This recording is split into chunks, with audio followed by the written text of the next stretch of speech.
भारत ने 1 दिसंबर से औपचारिक रूप से G20 का अध्यक्ष पद संभाल लिया है। वहीं भारत पूरे 1 वर्ष के लिए दुनिया के आर्थिक रूप से संपन्न देशों के समूह G20 की अध्यक्षता करेगा। भारत ने इसके लिए 200 से ज्यादा आयोजनों की योजना बनाई है, जिसका आयोजन देश के 50 से अधिक शहरों में किया जाएगा। साथ ही भारत ने इस बात का साफ संकेत दिया है कि ऊर्जा संकट और आतंकवाद को रोकना उसके लिए एक बड़ा एजेंडा होगा।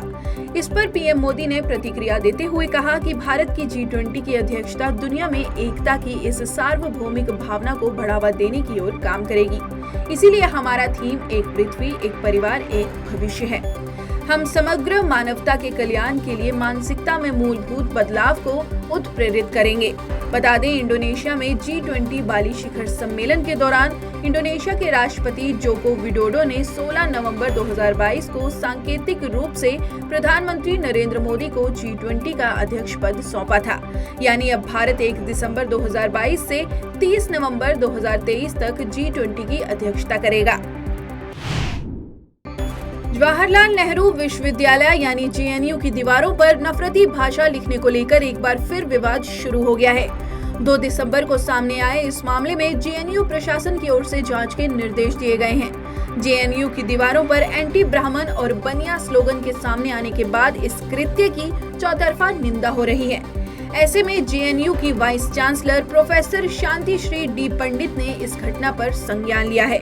उन्होंने स्कूल ऑफ इंटरनेशनल स्टडीज के डीन और शिकायत कमेटी को जल्द से जल्द पूछताछ करने और एक रिपोर्ट जमा करने के निर्देश दिए हैं। वाइस चांसलर ने अपने बयान में कहा कि ऐसी घटनाओं को बिल्कुल भी बर्दाश्त नहीं किया जाएगा। बीते शुक्रवार संयुक्त राष्ट्र सुरक्षा परिषद की मासिक अध्यक्षता संभालते ही भारत की संयुक्त राष्ट्र में स्थायी प्रतिनिधि रुचिरा कंबोज का बड़ा बयान सामने आया है। यूएन के हेडक्वार्टर में मीडिया को संबोधित करते हुए कंबोज ने कहा कि लोकतंत्र कैसे चलाया जाता है, भारत को ये सीखने की आवश्यकता नहीं है। जैसा आप सभी लोगों को पता है कि भारत दुनिया की सबसे प्राचीन सभ्यताओं में से एक है। भारत में लोकतंत्र की जड़ें 2500 वर्ष पहले से थी। इसी के साथ कंबोज ने भारत की G20 अध्यक्षता पर कहा कि भारत संयुक्त राष्ट्र सुरक्षा परिषद की अध्यक्षता सहित विश्व के बड़े देशों की सूची में जगह बना रहा है। देश विश्व की कठिनाइयों का समाधान लाने के लिए तैयार है और इसके लिए हमेशा तत्पर रहा है। पिछले 2 वर्ष में जब दुनिया संकट से गुजर रही थी, भारत हमेशा मदद के लिए और समाधानों के लिए आगे रहा। उसी तरह अब अन्य क्षेत्रों में भी भारत ग्लोबल टॉप टेबल में जगह बनाने के लिए तैयार है। वाराणसी के विवादित ज्ञानवापी परिसर का ASI सर्वे यानी कि आर्कियोलॉजिकल सर्वे ऑफ इंडिया से कराए जाने के आदेश से जुड़े मामले में इलाहाबाद हाई कोर्ट में सुनवाई बीते सोमवार पूरी हो गई है। इस केस के संबंध में 2 अर्जियां इलाहाबाद हाई कोर्ट में लगाई गई थी। सुनवाई पूरी होने के बाद अदालत ने अपना फैसला सुरक्षित रख लिया है।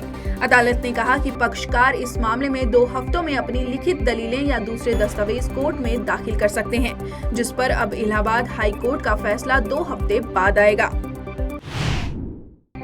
बीते गुरुवार पूरे देश ने सीमा सुरक्षा बल यानी BSF का 58वां स्थापना दिवस मनाया।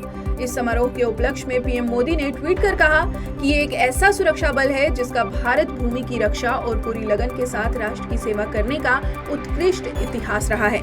मैं प्राकृतिक आपदाओं जैसी चुनौतीपूर्ण परिस्थितियों के दौरान BSF द्वारा किए जाने वाले नेक कार्यों के लिए भी उसकी सराहना करता हूँ। बता दें कि BSF की स्थापना वर्ष 1965 में भारत की सीमाओं की रक्षा और अंतर्राष्ट्रीय अपराध को रोकने के लिए की गई थी और बांग्लादेश की स्वतंत्रता में सीमा सुरक्षा बल के जवानों की भूमिका अविस्मरणीय है। कर्नाटक हाई कोर्ट ने पॉपुलर फ्रंट ऑफ इंडिया यानी कि PFI पर लगे प्रतिबंध को बरकरार रखा है। कोर्ट ने बुधवार को PFI पर केंद्र के प्रतिबंध को चुनौती देने वाली याचिका को खारिज कर दिया। राज्य के PFI नेता ने केंद्र के फैसले को चुनौती देते हुए हाई कोर्ट का दरवाजा खटखटाया था। न्यायमूर्ति M नाग प्रसन्ना की सिंगल जज बेंच ने नासिर पाशा नाम के एक PFI कार्यकर्ता की ओर से उनकी पत्नी के माध्यम से दायर याचिका पर आदेश सुनाया। वहीं पाशा फिलहाल न्यायिक हिरासत में है। बता दें, याचिका में PFI और उसके सहयोगियों पर 5 साल की अवधि के लिए प्रतिबंध लगाने पर सवाल उठाया गया था। 29 नवंबर को भारत बायोटेक के नेजल कोविड वैक्सीन को भारत में 18 साल या उससे ज्यादा उम्र के लोगों के लिए इमरजेंसी इस्तेमाल की मंजूरी मिल गई है। इसके साथ ही DGCI ने नियंत्रित इस्तेमाल का निर्देश भी दिया है।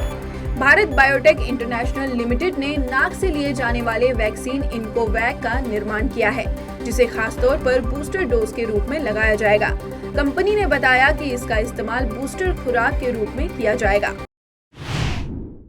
नागरिक उड्डयन मंत्री ज्योतिरादित्य सिंधिया ने गुरुवार को डिजी यात्रा सुविधा की शुरुआत कर दी है। इसके तहत राष्ट्रीय राजधानी में हवाई अड्डे पर चेहरे की पहचान प्रणाली के आधार पर हवाई यात्रियों को प्रवेश की अनुमति होगी। पहले चरण में ये सुविधा 7 एयरपोर्ट पर लॉन्च की जाएगी। शुरू में इसे 3 हवाई अड्डों दिल्ली, बेंगलुरु और वाराणसी के लिए किया गया है। मार्च 2023 तक इसे हैदराबाद, कोलकाता, पुणे और विजयवाड़ा हवाई अड्डों पर शुरू कर दिया जाएगा। इसके बाद इस तकनीक को पूरे देश में लागू किया जाएगा। फिलहाल डोमेस्टिक फ्लाइट के यात्रियों के लिए लॉन्च किया जा रहा है। जम्मू में सीमा सुरक्षा बल यानी BSF के IG DK बुरा ने बीते बुधवार बड़ी जानकारी देते हुए बताया कि पड़ोसी देश ने कई बार घुसपैठ के प्रयास किए, लेकिन हर बार उन्हें मुंह की खानी पड़ी है। भारत पाकिस्तान अंतर्राष्ट्रीय सीमा पर आतंकवादियों ने बीते 1 वर्ष में 7 बार घुसपैठ का प्रयास किया, परंतु हमारे सतर्क जवानों ने उसे हर बार नाकाम बना दिया। यही नहीं, ड्रोन या फिर घुसपैठ के दौरान भारी मात्रा में हथियार व मादक पदार्थ भी बरामद किए गए, जिनमें 4 AK-47 राइफल, 7 पिस्तौल, 50 किलो मादक हेरोइन आदि शामिल हैं। उन्होंने कहा कि हमारी कोशिश होती है कि सीमांत ग्रामीणों के साथ भी अच्छा सहयोग हो और सामान्यत ग्रामीण भी हमारी मदद करते हैं। बॉर्डर एरिया डेवलपमेंट के तहत हम काम करते हैं। जो किसान बॉर्डर पर खेती कर रहे हैं, उनको भी हम पूरा प्रोत्साहन दे रहे हैं।